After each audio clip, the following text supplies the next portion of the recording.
ओम गुरुब्रह्मा गुरुविष्णु गुरुदेवो महेश्वरः गुरुसाक्षात् परब्रह्म तस्मै श्रीगुरवे नमः। ओम स्थापकाय च धर्मस्य सर्वधर्मस्वरूपिणे अवतारवरिष्ठाय रामकृष्णाय ते नमः।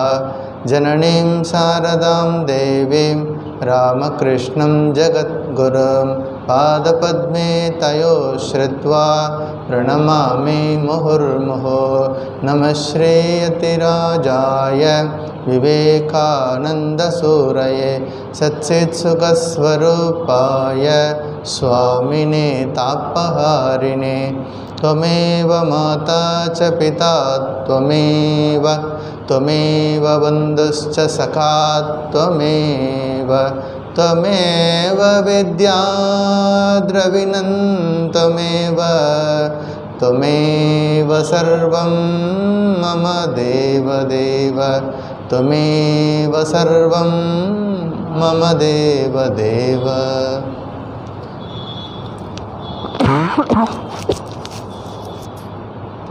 ओम नमो भगवते रामकृष्णाय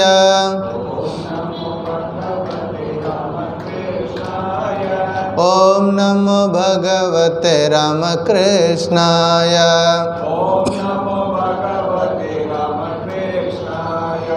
ओम नमो भगवते रामकृष्णाय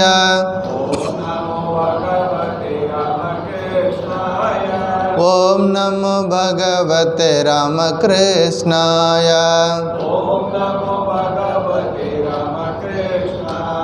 ओम नमो भगवते रामकृष्णाय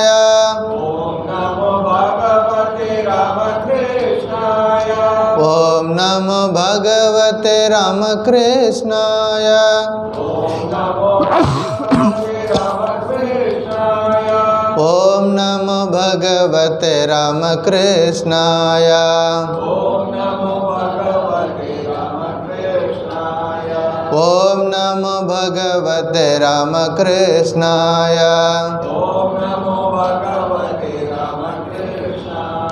ओम नमो भगवते रामकृष्णाय ओम नमो भगवते रामकृष्णाय ओम नमो भगवते रामकृष्णाय ओम नमो भगवते रामकृष्णाय ओम नमो भगवते रामकृष्णाय ओम नमो भगवते रामकृष्णाय। जय राम कृष्ण। श्रीमद् भगवद गीता ध्यान श्लोकम। ओम पाताय प्रतिबोधितां भगवता नारायणेन स्वयं व्यासेन ग्रथितां पुराणमुनिना मध्ये महाभारतम्।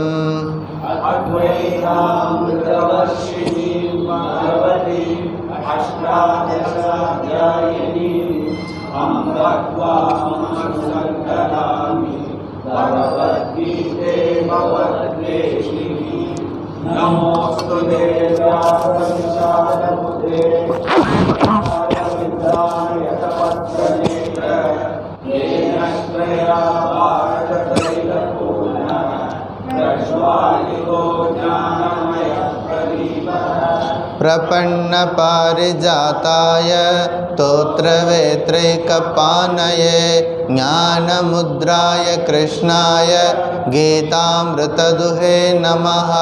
सर्वोपनिषदो गावो दोग्धा गोपालनन्दनः पार्थो वत्ससुधीर्भोक्ता दुग्धं गीतामृतं महत्। वसुदेवसुतं देवं कंसचाणूरमर्दनं देवकी परमानन्दं कृष्णं वन्दे जगद्गुरुं भीष्मद्रोणतटा जयद्रथजला गान्धारनीलोत्पला शल्यग्राहवती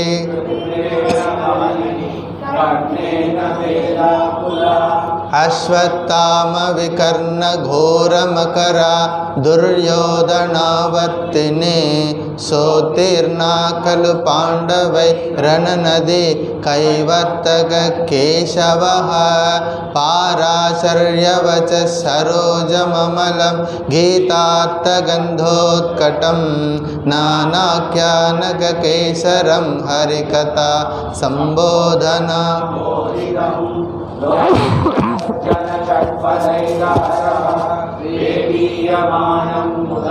भूयात् भारत पंकजं कलिमल प्रध्वंसिन श्रेयसे मूकं करोति वाचालं पंगुं लंघयते गिरिं यत्कृपातमहं वन्दे परमानन्दमाधवं यं ब्रह्मा वरुणेन्द्र रुद्रमरुतः स्तुन्वन्ति दिव्यैस्तवै वेदै साङ्गपदक्रमोपनिषदै गायन्ति यं सामगाः ध्यानावस्थितगतेन मनसा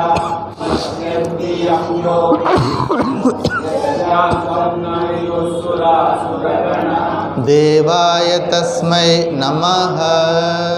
अध्यायं 18। ओम श्री परमात्मने नमः। अथ अष्टादशोऽध्यायः मोक्षसंन्यासयोगः। अर्जुन उवाच संन्यासस्य महाबाहो तत्त्वमिच्छामि वेदितुं त्यागस्य च ऋषिकेश पृथक् केशिनिषूदन। श्रीभगवानुवाच काम्यानां कर्मणां न्यासं संन्यासं कवयो विदुः सर्वकर्मफलत्यागं प्राहुस्त्यागं विचक्षणाः। त्याज्यं दोषवदित्येके कर्म प्राहुर्मनीषिणः यज्ञदानतपकर्म न त्याज्यम् इति चापरे निश्चयं शृणु मे तत्र त्यागे भरतसत्तमा।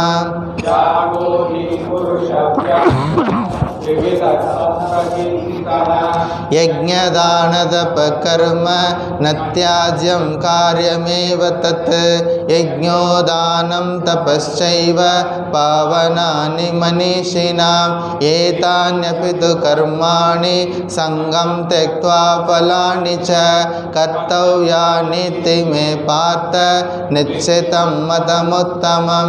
नियतस्य तु संन्यासः कर्मणो नोपपद्यते मोहात् तस्य परित्यागः तामसः परिकीर्तितः। दुःखमित्येव यत्कर्म कायक्लेशभयात् त्यजेत् सकृत्वा राजसं त्यागं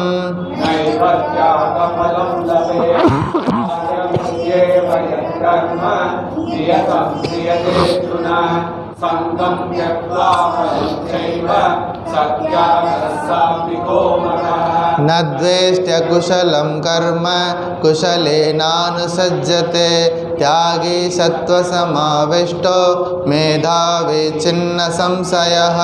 न हि देहभृता शक्यं त्यक्तुं कर्माण्यशेषतः यस्तु कर्मफलत्यागी सत्यागीत्यभिधीयते।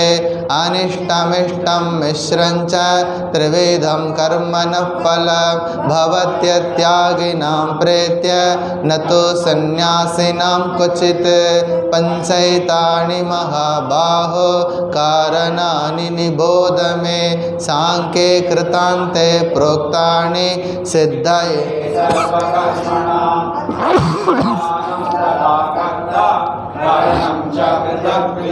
विविधाश्च पृथक् चेष्टा दैवं चैवात्र पंचमं। शरीरवाङ्मनोभिर्यत् कर्म प्रारभते नरः न्यायं वा विपरीतं वा पंचैते तस्य हेतवः। तत्रैवं सति कर्तव्यं कर्तारम् आत्मानं केवलं तु यः पश्यत्यकृतबुद्धित्वान् न स पश्यति दुर्मतिः यस्य नाहङ्कृतो भावो बुद्धिर्यस्य न लिप्यते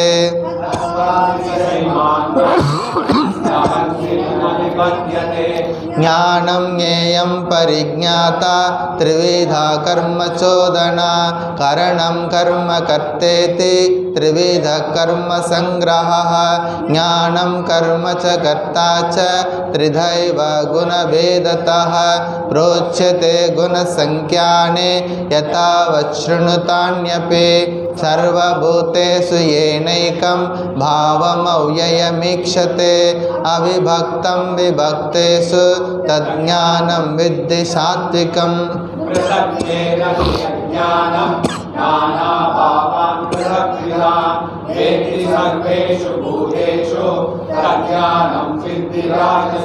यत् कृष्णवदेकस्मिन् कार्ये सक्तमहैतुकम् अतत्त्वार्थवदल्पञ्च तत्तामसमुदाहृतं नियतं सङ्गरहितम् अरागद्वेषतकृतम् अफलप्रेप्सुना कर्म यत्तत् सात्विकमुच्यते यत्तु कामेप्सुना कर्म साहङ्कारेण वा पुनः क्रियते बहुलायासं तद्राजसमुदाहृतम्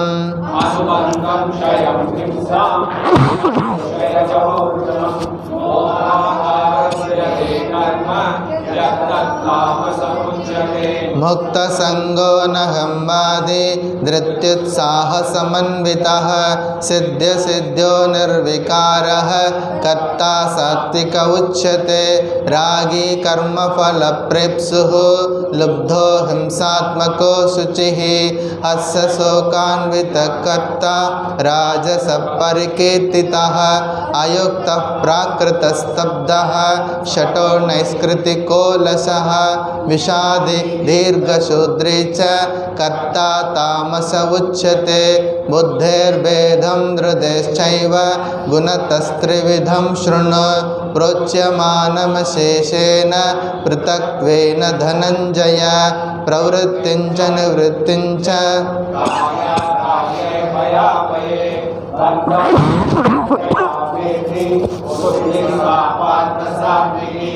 यया धर्मम् अधर्मं च कार्यं च कार्यमेव च अयतावत् प्रजानाति बुद्धे सा पार्थ राजसे अधर्मं धर्मम् इति या मन्यते तमसा वृता सर्वार्थान् विपरीतांश्च बुद्धे सा पार्थ तामसे धृत्या यया धारयते मनः प्राणेन्द्रियक्रियाः योगेनाव्यभिचारिण्या धृते सा पार्थ सात्विके यया तु धर्मकामार्था धृत्या धारयतेऽर्जुन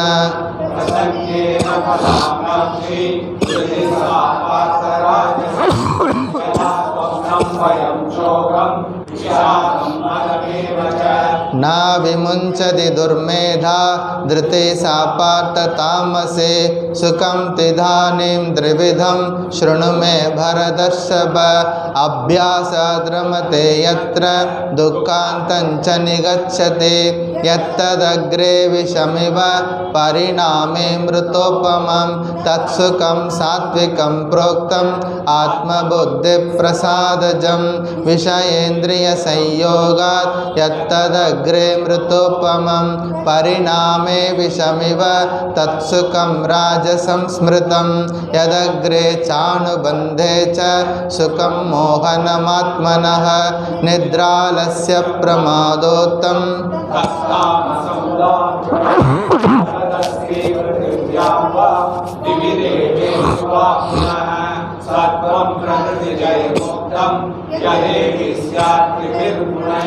ब्राह्मणक्षत्रियविशां शूद्राणां च परन्तप कर्माणि प्रविभक्तानि स्वभावप्रभवैर्गुणैः शमोदमस्तपःशौचं शान्तिरार्जवमेव च ज्ञानं विज्ञानमास्तिज्ञं ब्रह्मकर्मस्वभावजं शौर्यं तेजो धृतिर्दाक्ष्यं युद्धे चाप्यपलायनं दानमीश्वरभावश्च क्षात्रं कर्मस्वभावजं कृषिगौरक्षवाणिज्यं वैश्यकर्मस्वभावजं परिचर्यात्मकं कर्म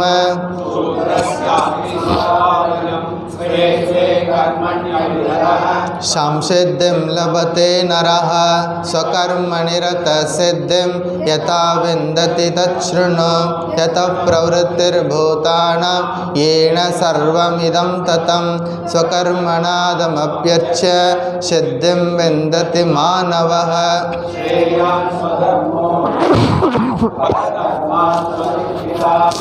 स्वभावनियतं कर्म कुर्वन्नाप्नोति किल्बिषं सहजं कर्म कौन्तेय सदोषमपि न त्यजेत् सर्वारम्भा हि दोषेण धूमेन अग्निरिवावृताः असक्तबुद्धिः सर्वत्र जितात्मा विगतस्पृहः नैष्कर्म्यसिद्धिं परमां सन्न्यासेनाधिगच्छते सिद्धिं प्राप्तो यथा ब्रह्म तथाप्नोते निबोध मे समासेनैव कौन्तेय निष्ठा ज्ञानस्य या परा बुद्ध्या विशुद्धया युक्तो धृत्यात्मानं नियम्य च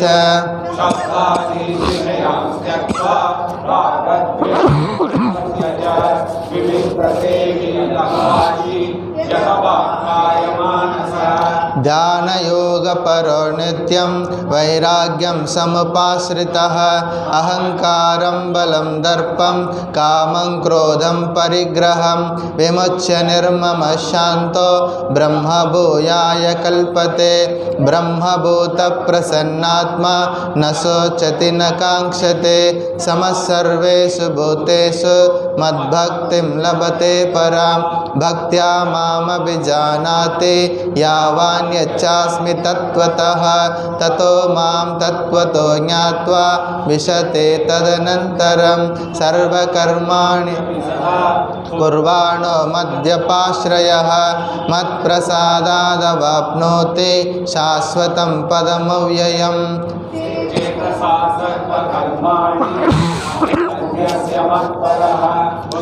योगमुपाश्रित्य मच्चित्तः सततं भव. இன்றைக்கு ஸ்லோகம் 58 मच्चित्त सर्वदुर्गाणि मत्प्रसादात् तरिष्यसि अत चेत्त्वमहङ्कारान् न श्रोष्यसि विनङ्क्ष्यसि मच्चित्त सर्वदुर्गाणि मत्प्रसादात् तरिष्यसि अत चेत्त्वमहङ्कारान् न श्रोष्यसि विनङ्क्ष्यसि.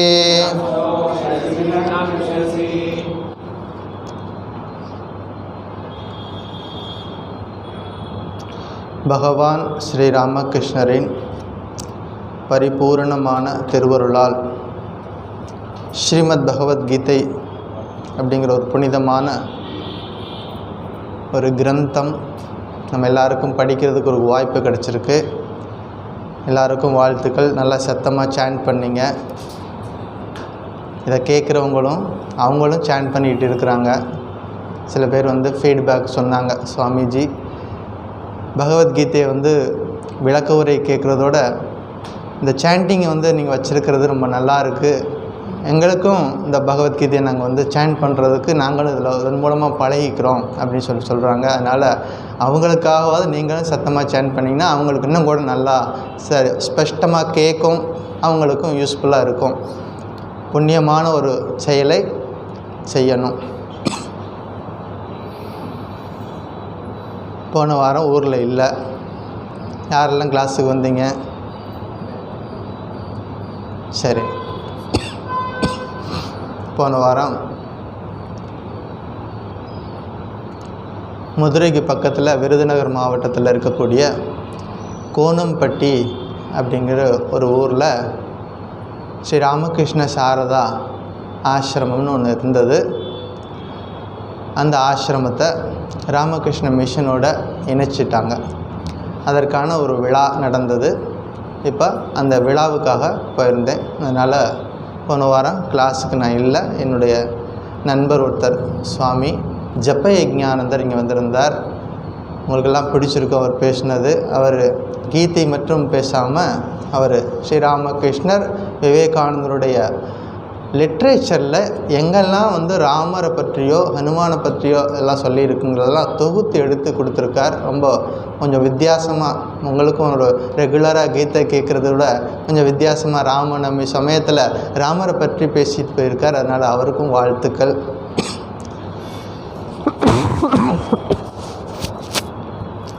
போயிட்டு வந்த ஃபங்க்ஷனை பற்றி சொல்லணும். கிட்டத்தட்ட ஒரு 45-50 சன்னியாசினிகள் வந்திருந்தாங்க. ரொம்ப ஒரு பெரிய விழா கோலம் கொண்டிருந்தது அந்த கிராமம். கந்தக பூமி சிவகாசியில் பக்தி மலை பொழியக்கூடிய ஒரு இடம். அந்த இடத்துக்கு பேர் கோணம்பட்டி. கிட்டத்தட்ட 30 வருஷங்களுக்கு மேலாக அந்த பக்தர்கள் அந்த ஆசிரமத்தை ஆரம்பித்து நடத்திக்கிட்டு வந்துட்டு இருந்தாங்க. அவங்களுடைய ஆரம்பிக்கும் பொழுதே அவருடைய கனவு ஒரு நாளைக்கு இந்த ஆசிரமத்தை மடத்தோடு இணைச்சிடணும் அப்படிங்கிறது தான் அவங்களுடைய கனவு. ரொம்ப நாளாக தவம் இருந்து லெட்ரு மேலே லெட்டராக போட்டுக்கிட்டே இருந்தாங்க. கடைசியாக பிரசிடென்ட் மகாராஜுடைய கருணையால் அவர் எடுத்துட்டாங்க மடத்தை. அது ஒரு நிகழ்வு, நல்ல நிகழ்வு. எல்லாத்துக்கும் மேலே அது ஒரு சத் சங்கம். எனக்கும் வெளியில் போயிட்டு வந்ததுனால ஒரு சத் சங்கம், எல்லாருக்கும் வேணும், சாதுக்களுக்கும் வேணும். அவர் நிறைய எல்லா சாதுக்களையும் ஒரு இடத்துல பார்க்குறதுக்கு ஒரு வாய்ப்பு. ரொம்ப அற்புதமாக அந்த இடத்த பற்றி சொல்லணும் அப்படின்னா, அங்கே இருக்கக்கூடிய பக்தர்களில் பெரும்பாலானவர்கள் பெண்கள். 90%, ஈவன் 95% வந்து பெண்கள். இந்த சுவாமிஜி, பெரிய சுவாமிஜி ஒருத்தர் வந்திருந்தார் வேலூர் மடத்துலேருந்து. அவர் பேசும்பொழுது சொன்னார், இங்கே வந்து நாரி சக்தி வேலை பண்ணுது, ஸ்திரீ சக்தியோட மகத்துவம் என்ன அப்படிங்கிறத இந்த பூமியில் பார்க்குறேன் அப்படின்னு சொன்னார். அதாவது பெண்கள் நிலை உயரணும்னு சொல்லி சுவாமி விவேகானந்தர் சொன்னார். பெண்களின் நிலை, எந்த நாட்டில் பெண்களின் நிலை உயர்கிறதோ அந்த நாடு உன்னத நிலைக்கு வரும். அப்போ அவர் கண்ட கனவு இப்போ பலிச்சுக்கிட்டு இருக்கு. எங்கள் பெண்கள் ஆரம்பித்தா அது மட்டும் கிடையாது, அந்த பூமியிலிருந்து இந்த ராமகிருஷ்ண சங்கத்துக்காக 27 குடும்பங்கள் தியாகம் பண்ணியிருக்கு. 27 சன்னியாசினிகள் வந்திருக்காங்க. சன்னியாசினிகள் ஆரம்பித்து 30 வருஷம் ஆச்சு. 27 பேர் வந்துட்டாங்க நம்முடைய மடத்துக்கு சன்னியாசிகளாக உருவாக்கி. அப்போ 27 குடும்பங்கள் தியாகம் பண்ணியிருக்கிறாங்க. அவருடைய குழந்தைகளெல்லாம் இந்த ராமகிருஷ்ணனுடைய சேவைக்காக பரிபூர்ணமாக சந்தோஷமாக கொடுத்து அனுப்பியிருக்கிறாங்க. அதுதான் முக்கியமானது. மற்ற இடங்களில் கொஞ்சம் அழுகையெல்லாம் இருக்கும் போகும் பொழுது. ஆனால் அவங்க சந்தோஷமாக எல்லாரையும் அனுப்பி வச்சுருக்கிறாங்க.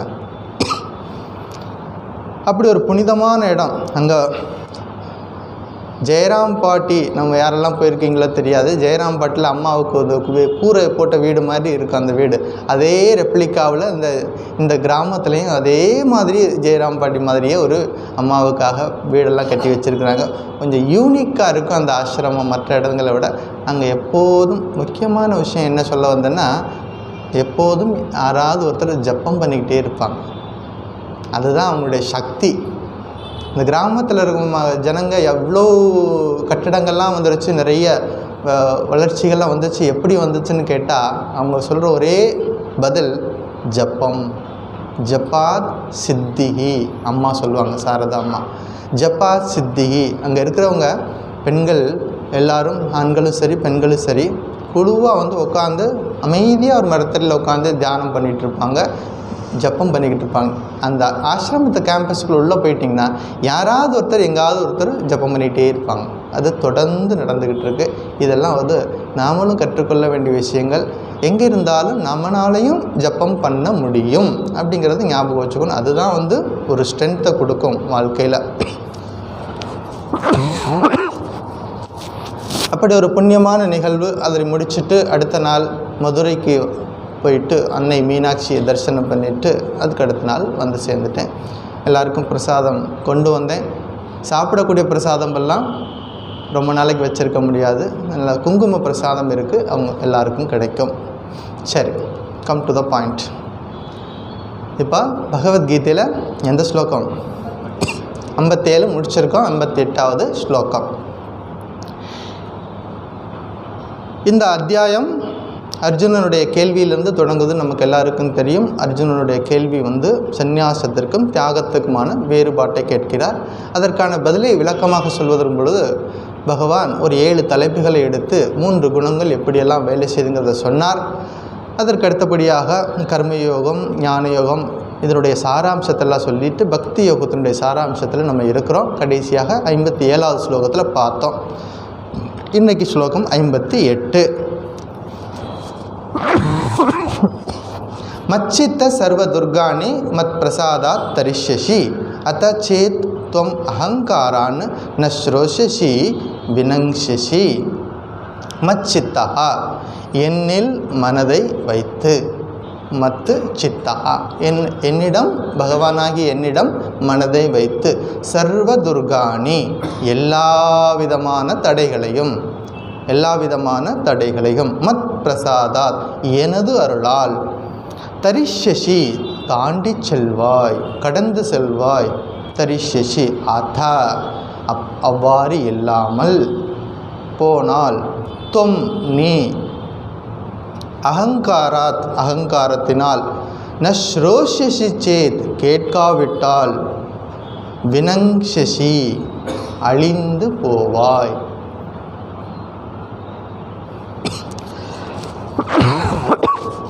என்னில் மனதை வைத்து எல்லா தடைகளையும் எனதருளால் தாண்டி செல்வாய். மாறாக அகங்காரத்தின் காரணமாக என் பேச்சை கேட்காவிட்டால் அழிவாய். வீட்டில் அம்மா சொல்லிக்கிட்டே இருப்பாங்க, சொன்ன பேச்சு கேட்கலன்னா 2 அடி தான் விழுவும். முதல்ல எந்த அம்மாவும் அடிக்க மாட்டாங்க, முதல்ல அன்பாக தான் சொல்லுவாங்க. செய்யாத, அதை செய்யாத, இதை செய்யாத, நல்லதை செய்ய அப்படின்னு சொல்லி அன்பாக தான் சொல்லிக்கிட்டே இருப்பாங்க. ஒன்று சரியாக வழிக்கு வரல அப்படின்னா அடுத்தது சாம வேதம் வரிசையாக இருக்குது, அதில் ஒன்று செலக்ட் பண்ணிடுவாங்க. அப்புறம் ஆட்டோமேட்டிக்காக குழந்தைகள் கண்ட்ரோலுக்கு வந்துடும். இங்கே 17 சாப்டரில் ஸ்ரீகிருஷ்ணர் பல்வேறு விதமான உபதேசங்களை அர்ஜுனருக்கு கொடுத்துட்டு இப்போ அவர் முத்தாய்ப்பாக இந்த ஸ்லோகத்துக்கு வர்றார். பக்தி யோகத்தை ஒருத்தர் கடைபிடித்தால் பக்தியோட பலன் என்ன அப்படிங்கிறத முதல் வரியில் சொல்கிறார். மச்சித்தக சர்வ துர்காணி மத் பிரசாதாத் தரிஷ்யசி. பக்தி யோகத்தினுடைய, அதாவது எப்போதும் இறைவனை நினைப்பவன் எந்த நிலையை அடைவான் அப்படி புரிஞ்சுக்கணும். எப்போதும் ஒருத்தர் இறைவனையே நினச்சிக்கிட்டு இருக்காருன்னா அவர் என்ன மாதிரி நிலையை அடைகிறார், பக்தி யோகத்தினுடைய பலன் என்ன அப்படிங்கிறத சொல்கிறாரு. என்ன சொல்கிறாரு?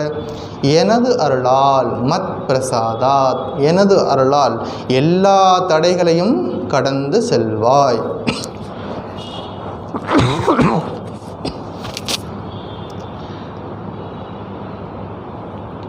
தடைகள்னால் என்ன இருக்குது அப்படின்னு பார்த்தோம்னா அறியாமை. முதல் தடை என்னது? அறியாமை. பகவான் ஸ்ரீ ராமகிருஷ்ணனுடைய அவதாரம் எதுக்காக வந்துச்சு அப்படின்னா நமக்குள்ளே இருக்கக்கூடிய அந்த நம்பிக்கை இல்லாத நிலைமையை போக்கணும், நமக்குள்ளே இருக்கக்கூடிய அந்த அறியாமையை போக்கி நீயும் கடவுள் அப்படிங்கிறத நம்ம உணர செய்கிறதுக்கு தான் அவதாரம். அப்போ நமக்குள்ளே இருக்கக்கூடிய அவித்யை, அறியாமை, ஆசை, எல்லை மீறி நம்மக்கிட்ட இருக்கக்கூடிய எல்லா விதமான செயல்களும் ஆன்மீக வாழ்க்கைக்கு ஒரு தடையாக இருக்கிறது. அதிலிருந்து யார் காப்பாற்றுறாங்க நம்மளை? தெய்வீக சக்தி. அதுக்கு நீங்கள் என்ன வேணாலும் பேர் கொடுத்துக்கலாம். அந்த தெய்வீக சக்திக்கு நான் ஸ்ரீராமகிருஷ்ணர்னு நான் சொல்கிறேன், நீங்கள் உங்களுக்கு பிடிச்ச என்ன பேர் வேணாலும் வச்சுக்கலாம். அந்த ஒரு தெய்வீக சக்தி நம்மளை ப்ரொடெக்ட் பண்ணிக்கிட்டே இருக்குது 24/7. எல்லா காலத்துலேயும் ஒரு தெய்வீக சக்தி நம்மளை காப்பாற்றிக்கிட்டே இருக்குது அப்படிங்கிறத புரிஞ்சுக்கணும் அப்படின்னு சொல்கிறாரு ஸ்ரீகிருஷ்ணர் அர்ஜுனனுக்கு. உனக்கு பின்னாடி இருந்து இந்த போரை இயக்குவது நான், பகவானாகிய நான் தான் இந்த போரை இயக்குகிறேன்.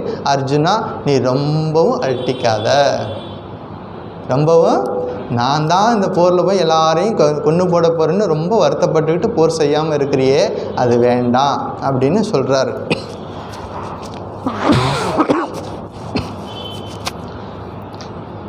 அப்போ நமக்குள்ளே இருக்கக்கூடிய தெய்வீகம் நமக்கு தெரியணும், உணரணும் அப்படின்னா நமக்குள்ளே இருக்கக்கூடிய எல்லா விதமான ஆசைகளும் மனசிலிருந்து நீங்கணும். ஆசைகள் சின்ன சின்ன ஆசையாக இருந்தாலும் அதுக்காகவே என்ன பண்ணுவோம், மறுபடியும் நமக்கு இந்த பூமிக்கு வந்தே ஆகணும். அது சின்ன ஆசையாக இருந்தாலும் பரவாயில்ல, ஒரு சாக்லேட் விஷயமா இருந்தாலும் பரவாயில்ல, திரும்பவும் வந்து அந்த சாக்லேட் சாப்பிட்டு முடித்ததுக்கப்புறம் தான் கம்ப்ளீட் ஆகும் சர்க்கிள்.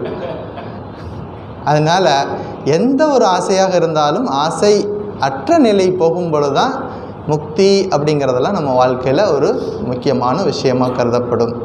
அப்போ எல்லா ஆசைகள்லேருந்து விடுபடணும். எப்படி விடுபடுவது? மனதிலிருந்து ஆசைகளை விடுபடுவது, இந்த மாயா உலகத்திலிருந்து எப்படி விடுபடுவது, அதுக்கான விஷயத்தையும் ஸ்ரீகிருஷ்ணர் இங்கே சொல்லியிருக்கார். இது ஏற்கனவே அர்ஜுனனுக்கு சொல்லியாச்சு. சாப்டர் 7 ஸ்லோகா நம்பர் 13 படிங்க. 7வது அத்தியாயம் ஸ்லோகா நம்பர் 13. தைவீ ஹேஷா குணமயி மம மாயா துரத்யயா மாமேவ ஏ பிரபத்யந்தே மாயாம் ஏதாம் தரந்தி தே. 14 ஸ்லோகா.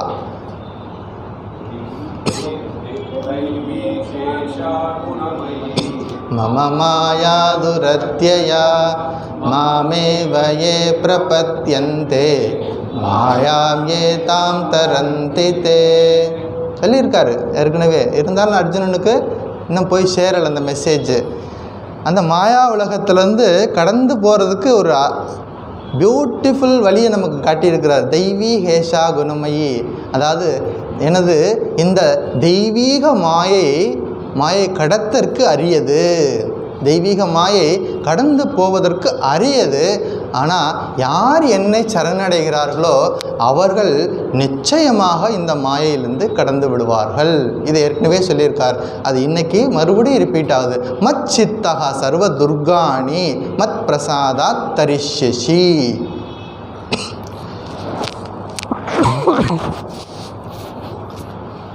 ரெண்டாவது லைனில், முதல் லைனில் பக்தி செய்பவர் என்ன பலனை அடைவார்னு சொல்லிட்டு, ரெண்டாவது லைனில் ஒருவேளை நீ கேட்கலைன்னா தடியத்தான் எடுக்கணும்.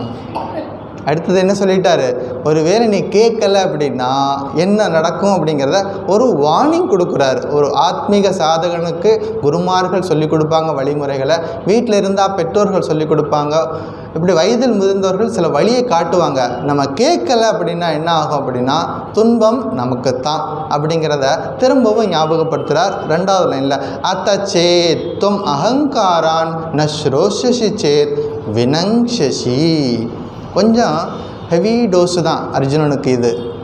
ஏன்னா அன்பாக இது வரைக்கும் சொல்லிக்கிட்டே வந்தவர், ஒருவேளை நீ கேட்கல அப்படின்னா தலையில் ஓங்கி ஒரு கொட்டு வைக்கிற மாதிரி இருக்குது. ஒருவேளை நான் சொல்கிறபடி கேட்கலன்னா என்ன ஆகும் அப்படிங்கிறதுக்கு ஒரு எச்சரிக்கை கொடுக்குறாரு. இதையும் நீ சரியாக புரிஞ்சுக்கோ அப்படிங்கிறத சொல்கிறாரு. என்ன சொல்ல வருது இந்த ஸ்லோகம் அப்படின்னா, எப்பொழுதும் இறைவனை சரணடைந்த வாழ்க்கையாக இருக்கணும். நம்ம வாழ்க்கையில் எந்த நிலையில் இருந்தாலும், எந்த இடத்துல இருந்தாலும், எப்படிப்பட்ட சூழ்நிலையில் இருந்தாலும் இறைவனை சரணடைந்த வாழ்க்கையாக இருக்கணும். அப்படி இருக்கும் பொழுது தான் மேலான இந்த புருஷார்த்தங்களை நாம் அடைய முடியும். என்னது புருஷார்த்தங்கள்? 4: தர்மம், அர்த்தம், காம, மோக்ஷ. இந்த மோக்ஷ பதவியை அடையணும் அப்படின்னா பெரியவர் சொல்ல கேட்கணும், சாஸ்திரம் சொல்லதை கேட்கணும். சாஸ்திரத்துக்கு மீறி நம்முடைய வாழ்க்கை இருக்கக்கூடாது. ஒரு விஷயம் ஞாபகம் வச்சுக்கணும், சாஸ்திரத்தை மீறி நம்ம வாழ்க்கை போனால் என்ன நடக்கும் அப்படின்னா வினங்ஷசி. சாஸ்திரம் சொல்லி கொடுக்குது, இதை செய்ய, இதை செய்யாது, அறம் செய்ய விரும்பு, ஆறுவது சினம் சொல்லி கொடுத்துருக்காங்க. படிச்சிருக்கோம், நம்ம பிரைமரியிலே படித்தாச்சு. எப்போ படித்தோம்? பிரைமரியிலே படித்தாச்சு. அறம் செய்ய விரும்பு. பகவான் ஸ்ரீ ராமகிருஷ்ணருடைய நேரடி சீடரில் ஒருத்தர் சுவாமி விஞ்ஞானானந்தர். அவர்கிட்ட தீட்சை வாங்கின போகும்பொழுது சில பேர் கேட்பாங்க, பக்தர்கள், சுவாமி எங்களுக்கு உபதேசம் கொடுங்க அப்படின்னு கேட்பாங்க. அப்போ அவர் சொல்லுவார், நீ ப்ரைமரி ஸ்கூலில் என்ன படிச்சியோ அதை ஃபாலோ பண்ணு. ப்ரைமரி ஸ்கூலில் என்ன சொல்லி கொடுத்தாங்களோ அதை ஒழுங்காக கடைபிடிச்சா போதும், உனக்கு பெரிய உபதேசம்லாம் தேவையில்லை.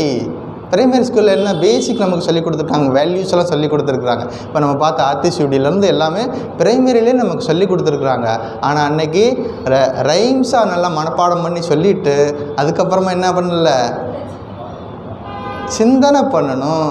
அந்த கருத்துக்களை சிந்தனை பண்ணி அந்த கருத்துக்களை வாழ்க்கையில் நடைமுறைப்படுத்தினாலே எல்லா விஷயங்களும் அது சுருக்கமாக கொடுத்துருக்குறாங்க. அந்த பிரைமரியிலே நமக்கு ஒரே வரையில் அறம் செய்ய விரும்பு, வேறு இதெல்லாம் விரும்பக்கூடாது, அறம் செய்கிறது தான் விரும்பணும். அப்போ அறமல்லாத விஷயங்களை விரும்பவே கூடாது அப்படிங்கிறத விஷயங்கள் நம்ம சொல்லி கொடுத்துருக்குறாங்க. இப்படி கர்ம பந்தத்திலிருந்து நம் விடுதலை அடையணும் அப்படின்னா இறைவனை சரணடைந்த வாழ்க்கையாக இருக்கணும். சர்வ துர்காணி அப்படின்னு ஒரு வார்த்தை இருக்குது. மச்சித்தக சர்வ துர்காணி மத் பிரசாதாத் தரிஷி. மச்சித்தக என்னில் மனதை வைத்து, சர்வ துர்காணி எல்லா விதமான தடைகளையும். அங்கே எல்லா விதம்னா கம்ப்ளீட்டாக நமக்கு என்னென்ன லிஸ்ட்டு போடுவோமோ நமக்கு வாழ்க்கையில் காலையிலேருந்து சாயந்தரம் வரைக்கும் யாராவது கேட்டோம்னா கொஞ்சம் லேசாக தூண்டி விட்டால் போதும், எல்லாத்தையும் சொல்லுவாங்க. அங்கே பிரச்சனை, இங்கே பிரச்சனை, அது சரியில்லை, இது சரியில்லை, அவன் சரியில்லை, சரியில்லை, நமக்கு ஒரு பெரிய லிஸ்ட்டே நம்மக்கிட்ட வச்சுருக்கோம் எப்போவுமே. அந்த எல்லா விதமான துன்பங்களுக்கும் ஒரே ஒரு மருந்து இருக்குது. என்ன பண்ணணும்? மச்சித்தகா. தனித்தனியாக மருந்து சாப்பிட வேண்டாம்னு சொல்கிறாரு ஸ்ரீகிருஷ்ணர். தலைவலியா, காது வலியா, கண்ணு வலியா, தனித்தனி மருந்தெல்லாம் கிடையாது. எல்லா வலிக்கும் ஒரே மருந்து இருக்குது. எல்லா வலிகளும் ஒரு இடத்துலேருந்து உற்பத்தியாகி வருது. அது என்னது? அகங்காரம். அகங்காரம் இல்லாமல் என்னை சரணடைந்து வாழ்ந்தால் எல்லா விதமான துன்பங்களிலிருந்தும் நீ விடுபடுவாய் அப்படிங்கிறத அன்பாக சொல்லிக்கிட்டே வர்றார். இது வரைக்கும் சொல்லியாச்சு. துர்கா சூக்தம்னு ஒரு சூக்தம் இருக்குது. அதில் ஜாத்த வேதசே சுனவா மசோம மராதி யதோ நிதஹாதி வேதஹ சனப்பர் சததி துர்காணி விஸ்வா நாவே வசிந்தும் துரிதாத்யக்னிஹி தாமக்னிவர்ணான் தபசா ஜ்வலந்தீம் வைரோச்சனீம் கர்மபலேஷு ஜுஷ்டாம் துர்காம் தேவீகும் சரணமகம் பிரபத்யே சுதரசி தரசே நமஹ. வேத மந்திரங்கள் கேட்கணும். என்ன சொல்லுது இந்த வேத மந்திரம்? கடப்பதற்கு அரிய இந்த பிறவி கடலை கடக்க துர்காதேவியே உன்னை சரணடைகிறேன். பிறவி கடலை கடக்கிறதுக்கு யாரை சரணடையணும்? பகவானை சரணடையணும். துர்காதேவியே உன்னை சரணடைகிறேன், என்ன கடை தேற்றுவாய் அப்படிங்கிறது பிரேயர். யாரெல்லாம் இறைவனை சரணடைந்த வாழ்க்கையாக இருக்கிறதோ அவர்கள் எல்லா விதமான துன்பங்களிலிருந்தும் விடுபடுவார்கள். துன்பங்கள் புற உலகத்திலும் இருக்கிறது, அக உலகத்திலும் இருக்கிறது. அதை ஞாபகம் வச்சுக்கணும். துன்பங்கள் ரெண்டு விஷயத்துலேயும் இருக்குது. புற உலகத்தில் பிரச்சனைகள் என்ன இருக்குது? சுகாதாரம், நிறைய பாப்புலேஷன் இருக்கிற இடத்துல சுகாதார பிரச்சனை வரும். குடிநீர் பிரச்சனை இருக்கும். வெயில் காலம், கரண்ட் அடிக்கடி போகும். இப்படி ஏதாவது பிரச்சனைகள் புற உலகத்தில் நம்ம பார்க்கக்கூடிய விஷயங்கள்லாம் இருக்குது. அதுக்கு தீர்வுகளும் நம்ம மனிதர்கள் கண்டுபிடிச்சிருக்கிறாங்க. வெயில் அதிகமாக இருக்கா, குளிர்ந்த பொருட்கள் கிடைக்கிது. சுகாதாரமாக அதுக்கு ஒரு மெடிக்கேஷன் இருக்குது. இப்படி அதுக்கான தீர்வுகள் கிடைக்கிது. இது புறத்தில் நம்ம பார்க்கக்கூடிய விஷயங்கள். ஆனால் அகத்துலேயும் வரக்கூடிய பிரச்சனைகள் இருக்குது. அது அதை விட கொஞ்சம் அதிகமாக வெளியில் சொல்கிற விஷயங்கள் நமக்கு யார்ட்டையா சொல்லி சொல்யூஷன் கேட்டுடலாம். ஆனால் மனசுக்குள்ளே இருக்கக்கூடிய பிரச்சனைகளை அது எப்படி சரி பண்ணுறது அப்படின்னா, புறத்தில் இருக்க பிரச்சனைகள்லாம் ஓரளவுக்கு சரியாயிடும். இந்த அகத்தில் இருக்க பிரச்சனைகளுக்கு ஒரே வழி மனதை திருத்தி அமைக்க பழகிக்கணும். சாஸ்திரம் சொல்லி கொடுக்குது, மனதை திருத்தி அமைக்க பழகிக்கணும். முதல் விஷயம் மனசை வந்து சரியான வழியில் வச்சுக்கணும் எப்போதும். அதுக்கு ஒரு இந்த யானை வந்து குளிப்பாட்டுறதுக்கு அது பாகன் கூட்டிகிட்டு போவான். குளிச்சுட்டு வெளியில் வந்த உடனே அது தும்பிக்கையில் ஒரு தடி எடுத்து கையில் கொடுத்துருவான். அந்த தடி எடுத்து கையில் கொடுக்கலன்னா என்ன ஆகும்னா அந்த யானை அப்படி போகிற வழியிலெல்லாம் அந்த வாழை மரத்தை பிடிச்சி இழுக்கும். அந்த யாராவது வந்தாங்கன்னா அவங்களுக்கு போய் காசு வாங்காமலே ஆசீர்வாதம் பண்ணோம். யானை பாகம் சொல்லியிருக்கான், 1 ரூபா வாங்கிட்டு தான் ஆசீர்வாதம் பண்ணணும்னு சொல்லி கொடுத்துருக்கான். இது என்ன பண்ணான், அது எந்த வேலையும் கொடுக்கலன்னா போகிறவங்க எல்லாருக்கும் ஆசீர்வாதம் பண்ணிக்கிட்டே போயிட்டுருக்கோம். இவனுக்கு லாஸ் ஆகுது.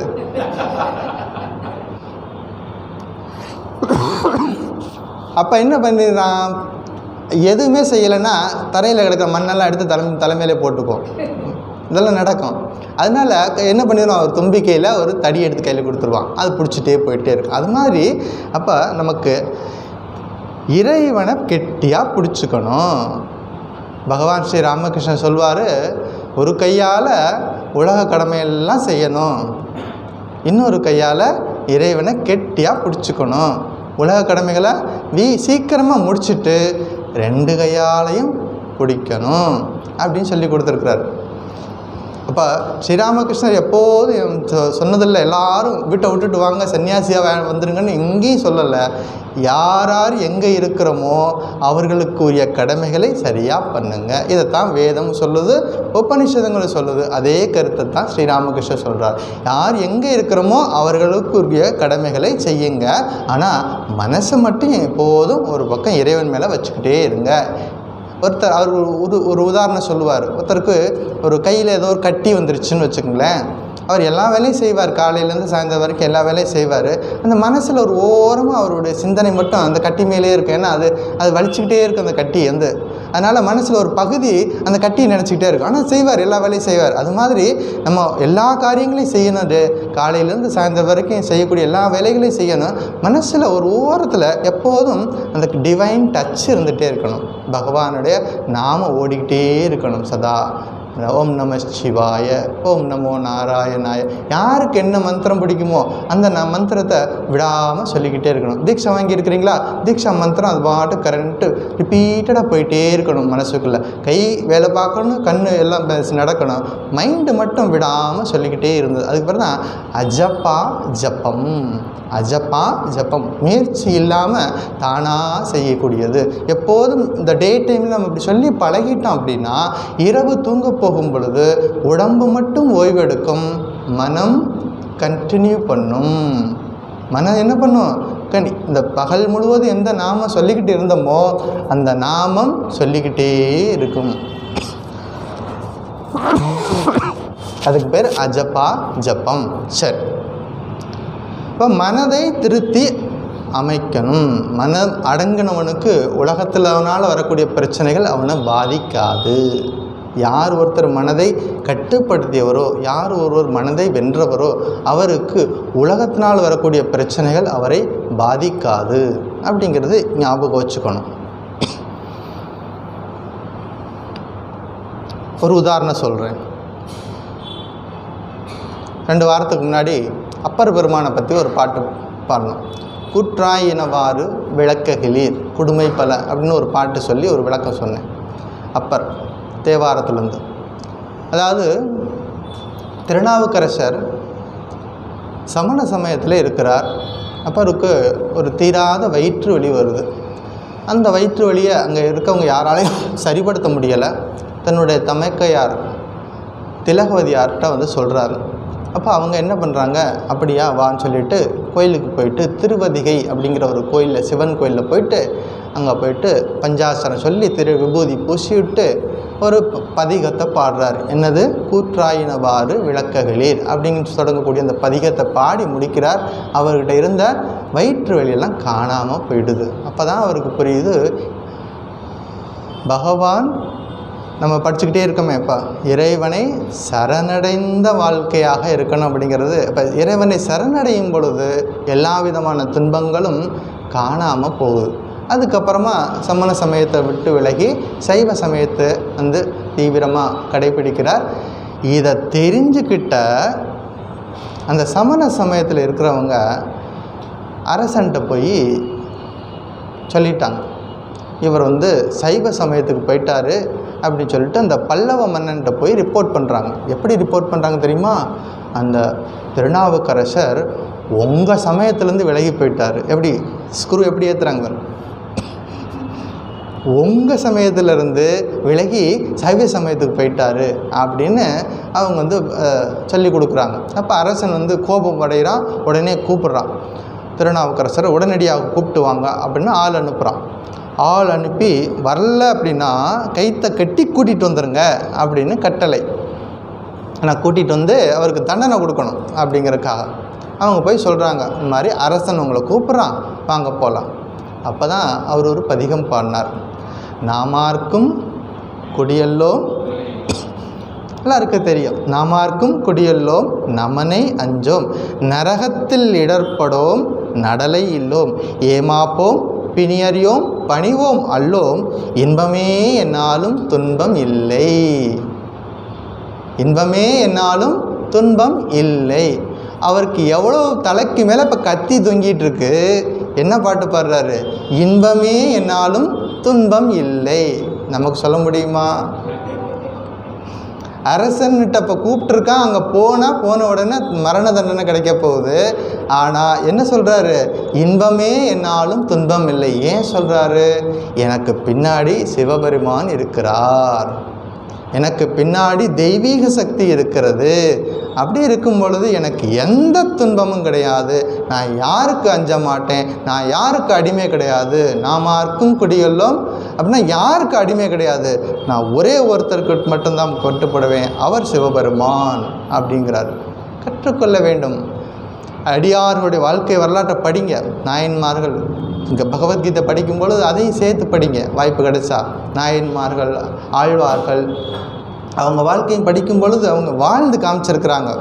இப்போ ராமகிருஷ்ண இலக்கியங்களையும் படிக்கும் பொழுது அப்போ நமக்கு ஒரு புரிதல் இன்னும் கூட நமக்கு தெளிவாக புரியும். இந்த சாஸ்திரம் நமக்கு என்ன சொல்ல வருகிறது அப்படிங்கிறது. சாஸ்திரத்தை மீறினால் என்ன நடக்கும்? செகண்ட் லைன் அதான் ஒரு வார்னிங் கொடுக்குறார். செகண்ட் லைன், அத்தச்சேத்தும் அகங்காரான் ந ஸ்ரோஷ்யசி வினங்ஷசி.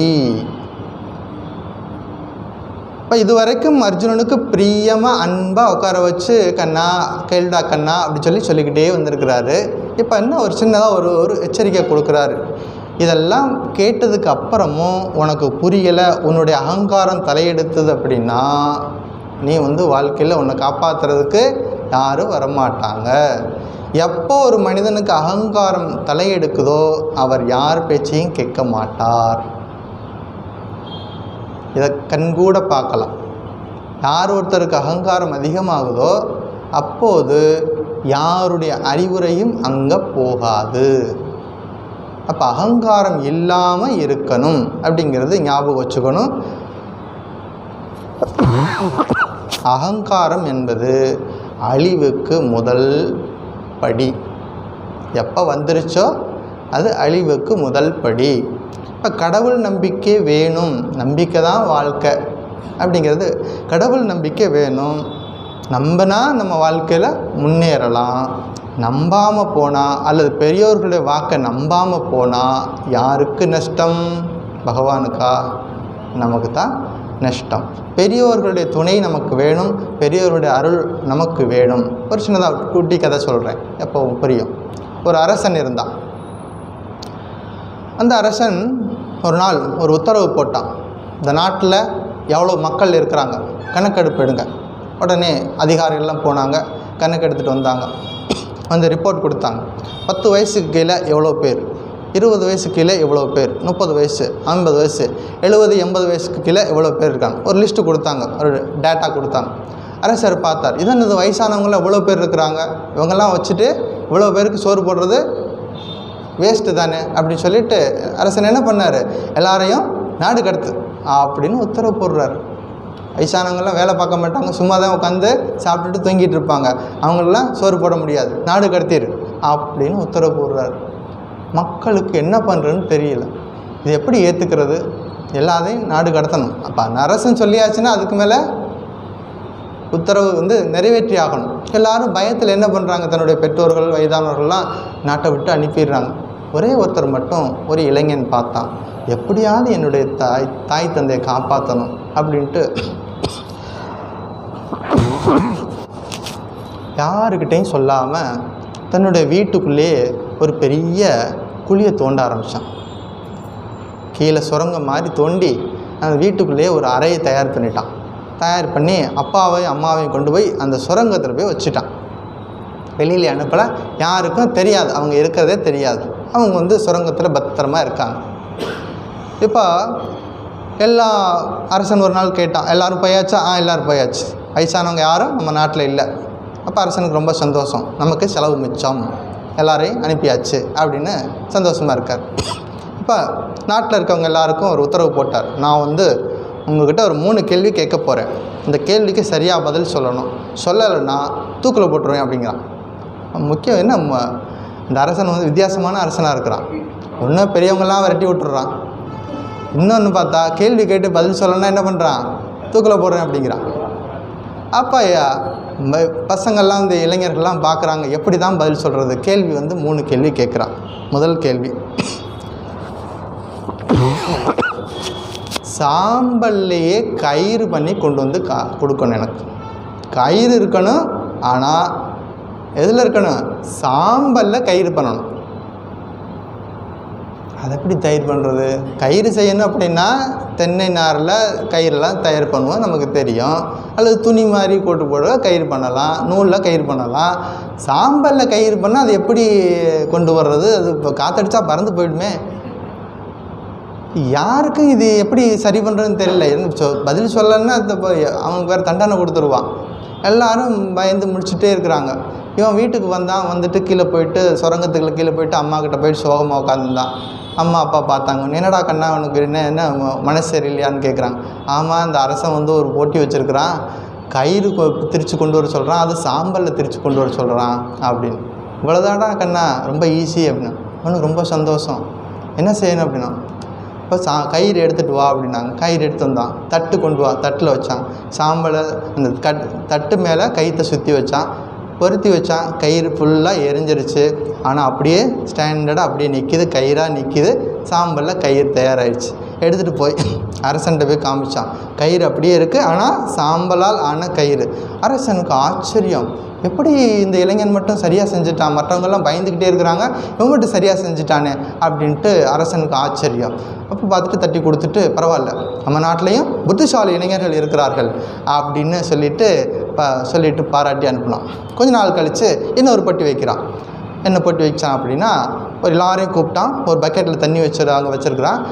ஒரு தடி ஒரு இவ்வளோ நேரத்துக்கு ஒரு தடி, அந்த தடியை காமிச்சு இந்த தடியுடைய இந்த குச்சியினுடைய அடிப்பாகம் எது, முனிப்பாகம் எது அப்படின்னு கேட்குறான். எல்லோரும் வாங்கி பார்க்குறாங்க, கையில் வாங்கி பார்க்குறாங்க. ஒரே மாதிரி இருக்குது, ஒரே மாதிரி நீளம் அகலம் ஒரே சைஸாக இருக்குது. ரொம்ப ரொம்ப கடினமானது.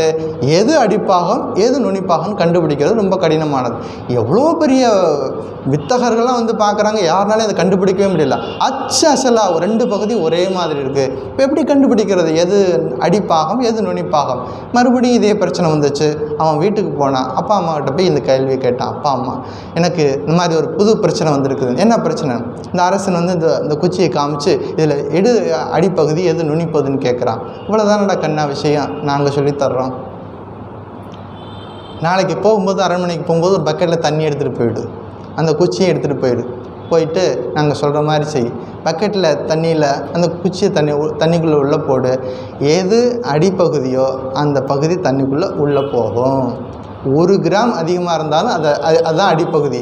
அது ஆட்டோமேட்டிக்காக உள்ளே போகும். அதை கண்டுபிடிச்சிடலாம், அதுதான் அடிப்பகுதின்னு கண்டுபிடிச்சிடலாம். அப்போ அதே மாதிரி கொண்டு போனால் அரசர் முன்னாடி தண்ணி பக்கெட்டில் கொண்டு வர சொன்னால் வச்சாங்க. குச்சித்திக்கு உள்ளே போட்டவுடனே ஒரு பகுதி தண்ணிக்குள்ளே உள்ளே போச்சு. அப்போ எடுத்து காமிச்சிட்டு இதுதான் அடிப்பகுதினா அரசனுக்கு மறுபடியும் ஆச்சரியம். பரவாயில்லையே, நம்ம நாட்டில் இவ்வளோ புத்திசாலித்தனமான இளைஞர்கள் இருக்கிறாங்க அப்படின்னு சொல்லிட்டு ரொம்ப சந்தோஷப்பட்டான்.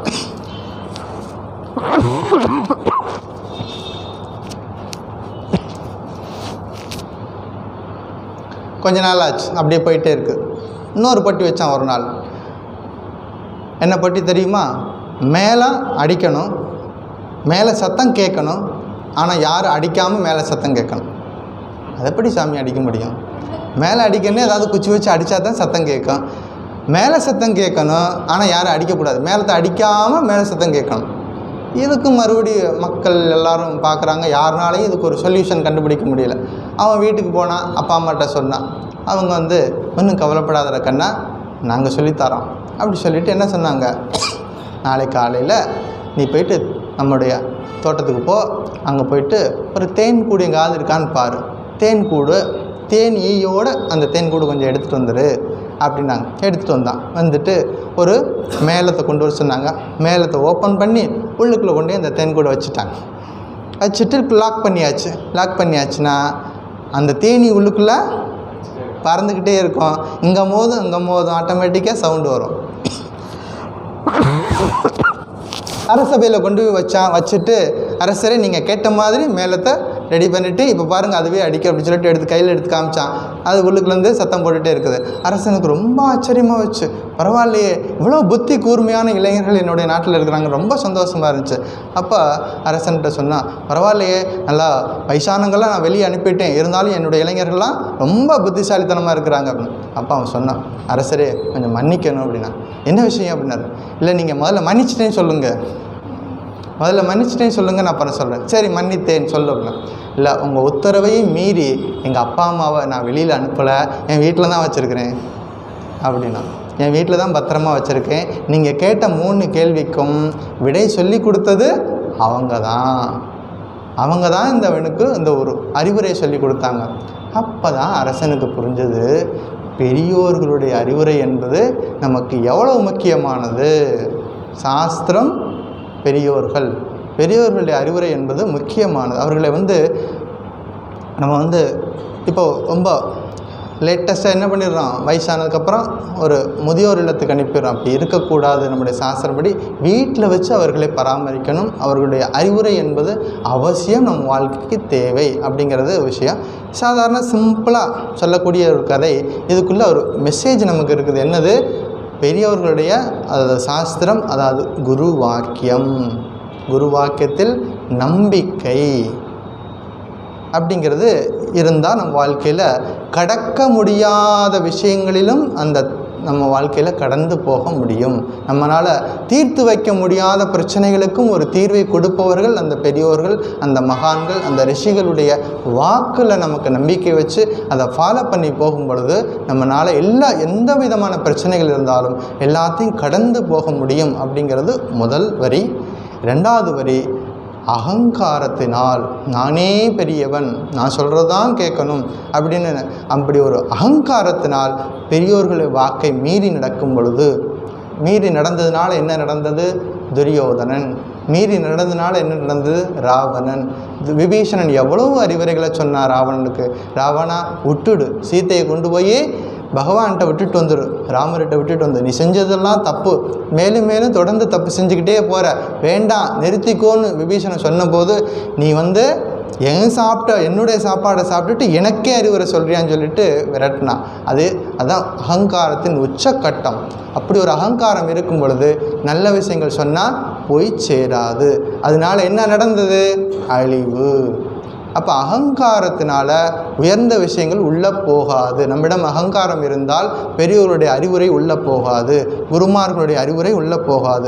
அகங்காரம் இல்லாமல் எளியவருக்கு எளியவனான இறைவனை அடையணும் அப்படின்னா எளிமையான எண்ணத்தோடு எளிமையான குணத்தோடு அவரை அணுகினால் நிச்சயமாக நமக்கு பெரிய பெரிய மலை போல துன்பங்கள் இருந்தாலும் அதெல்லாம் பனி போல விலகி நமக்கு எல்லா விதமான நன்மைகளும் கிடைக்கும் அப்படிங்கிறது விஷயம்.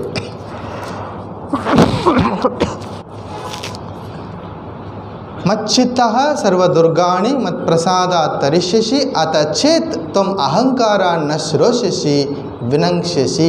அதனால் இந்த ஸ்லோகத்தில் அன்பாக சொல்லி கொடுத்துருக்கார். பக்தி யோகத்தினுடைய பெருமைகள்லாம் சொல்லி கொடுத்துருக்கிறார். ஒருத்தர் பக்தி யோகத்தின் மூலமாக இறைவனை சரணடைந்தவர்கள் எப்படி இருப்பாங்க? எல்லா விதமான துன்பங்கள்லேருந்து விடுபடுவார்கள். ஒருவேளை நமக்கு ஆணவத்தினால் அந்த பெரியோர்களுடைய அறிவுரையை கேட்காம போனால் அழிவு என்பது நமக்குத்தான் அப்படிங்கிறது ஞாபகம் வச்சுக்கணும். இறைவனை நம்பலை அப்படின்னா விவேகானந்தர் சொல்வார், கோயிலை நம்பாதவனும் எந்த மத பிரிவை சேராதவனும் எதையும் நம்ப மாட்டேன் என்று சொல்லி திருபவனும் பகுத்தறிவுவாதி என்று எண்ணிவிடாதீர்கள். அப்படி இல்லவே இல்லை. இருக்கு. விவேகானந்தருடைய அறிவுரைகள் வால்யூம் 3 பேஜ் 6. பகுத்தறிவாதி என்று நம்பிவிடாதீர்கள். அதாவது பகவானை நம்பலைன்னா யாருக்கு நஷ்டம்? நமக்குத்தான் நஷ்டம். அவருக்கு எந்த நஷ்டமும் கிடையாது அவருக்கு. அதனால் அது ஞாபகம் வச்சுக்கணும். இறை நம்பிக்கை அப்படிங்கிற இல்லை அப்படின்னா அது வீரம் கிடையாது. அது அழிவிற்கு முதல் படியான அகங்காரத்தின் வேலை. ஒருத்தருக்கு பகவான் மேலே நம்பிக்கை இல்லாமல் போகுதோ அவர் டெஃபினட்டாக அடுத்த லைனில் விழுந்துட்டார்னு அர்த்தம். எப்போ நமக்கு இறைவன் மேலே நம்பிக்கை இல்லை அப்படின்னா அது அகங்காரத்தின் முதல் படி அழிவுக்கு கொண்டு போய் சேர்க்கும். அப்போ எல்லையற்ற பரம்பொருள் அப்படின்னு ஒரு இருக்குது. அந்த பரம்பொருளுக்கு நாம் என்ன வேணாலும் பேர் வச்சுக்கலாம். ஆனால் ஒரு சக்தி இந்த ஒட்டுமொத்த உலகத்தையும் இயக்குகிறது அப்படிங்கிறது ஞாபகம் வச்சுக்கணும். அந்த சக்திக்கு நம்ம பணிந்து இருக்கணும் எல்லா காலத்துலேயும். நம்ம நினைக்கலாம் யாரும் பார்க்கல, போய் சொல்லிடலாம், யாரும் இங்கே இல்லை. ஆனால் யாரோ ஒருத்தர் எங்கோ ஒருத்தர் நம்மளை கவனிச்சுக்கிட்டே இருக்கார். அவருக்கு நம்ம என்ன வேணாலும் பேர் கொடுத்துக்கலாம். அந்த ஒரு சக்தி இருக்கிறது அப்படிங்கிறத திரும்பவும் ஞாபகப்படுத்துகிறார். அர்ஜுனன் மூலமாக நமக்கு சொல்லிக் கொடுக்குறார். அர்ஜுனன் ஒரு கருவி. நமக்கு சொல்லிக் கொடுக்கக்கூடிய விஷயங்களை அர்ஜுனன் மூலமாக நமக்கு சொல்லிக் கொடுக்குறார் அப்படிங்கிறத ஞாபகம் வச்சுக்கணும். ஸோ நாளைக்கு என்ன விசேஷம்?